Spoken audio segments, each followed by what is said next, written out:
to address these two broad questions.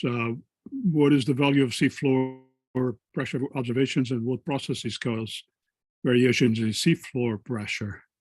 And of course, there's a lot to cover in these questions, but what I will try to do in my allotted 8 minutes or so is to focus on a couple of our recent studies that are of relevance to these questions.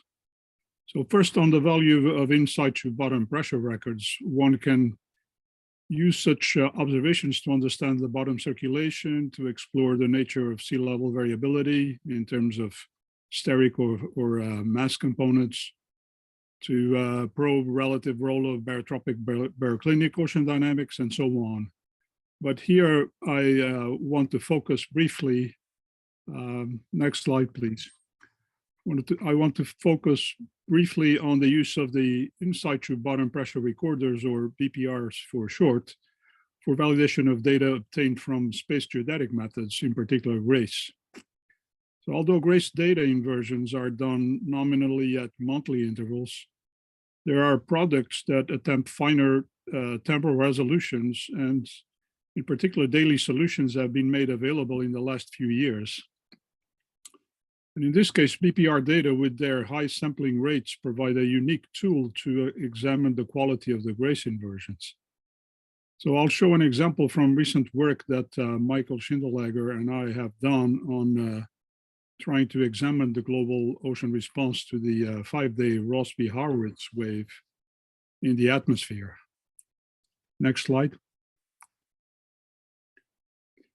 So the variability in the 5-day band as derived from GRACE-based fields is, is shown on the top panel in units of equivalent centimeters, together with a compiled list of BPRs, which are shown as triangles, and which we have used to compare to the GRACE fields.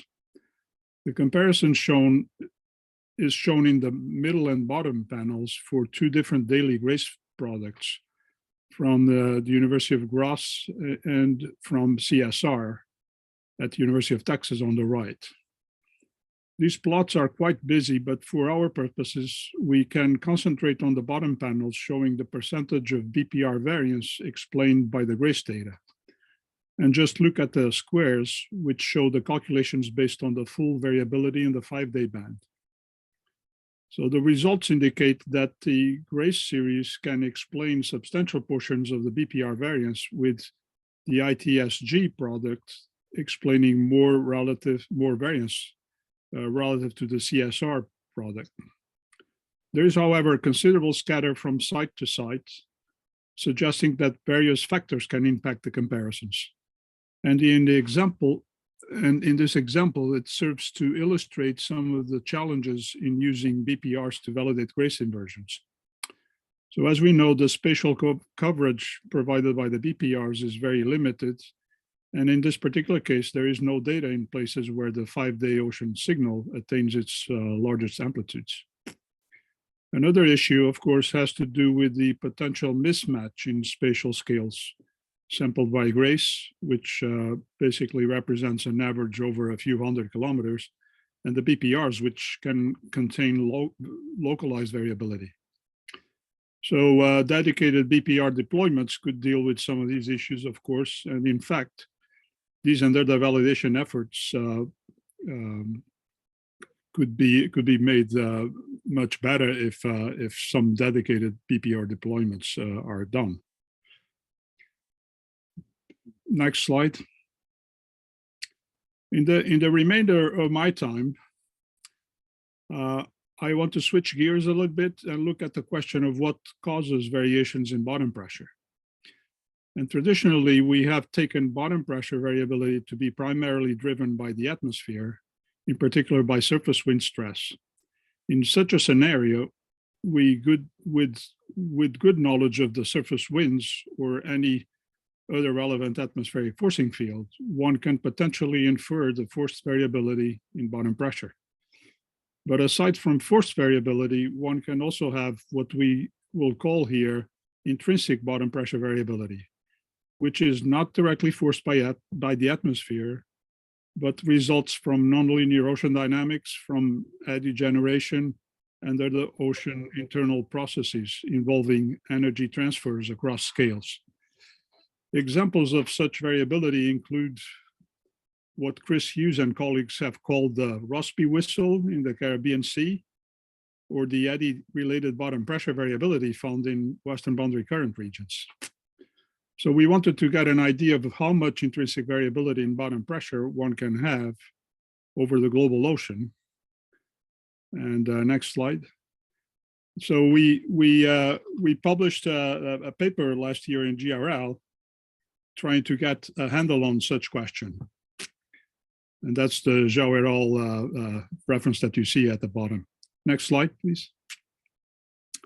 So we approached the problem from a modeling perspective, and to isolate intrinsic variability, we took advantage of large ensemble simulations from the Occiput project.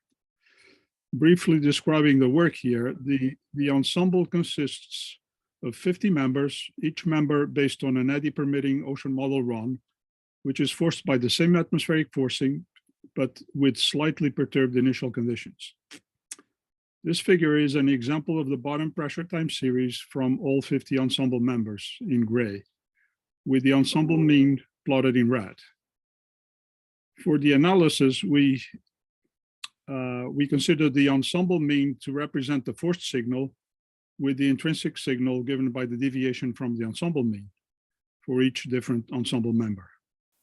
And in this manner, we were able to examine the average intrinsic variability present in the system and compare to the forced variability. Next slide.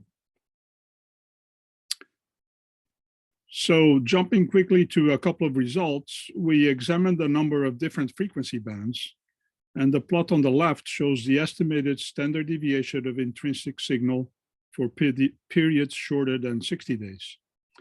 Values of a couple of centimeters or more can be seen in the Argentine Basin and some other regions along the Antarctic Circumpolar Current. There's also elevated values associated with all western boundary currents. The relative importance of forced versus intrinsic signal is given by their respective ratio, which is shown on the right panel.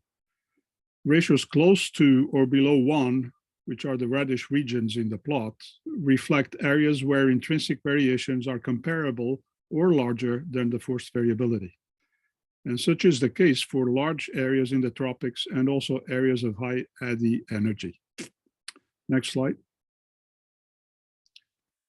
So intrinsic signals can be even more important at interannual timescales, as shown here in similar plots, but for the different frequency band.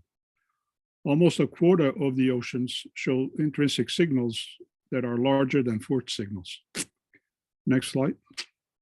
So one main implication then is that we can derive from these results is that attempts to correct for ocean bottom pressure variability, as we need to do, for example, to the alias GRACE, or when trying to isolate geodetic from oceanic signals in bottom pressure records, any attempts like this will have to deal with substantial amounts of intrinsic variability, which is more difficult to estimate than forced variability. So much more could be said about this, but I'll stop here and be happy to take any questions. Thank you.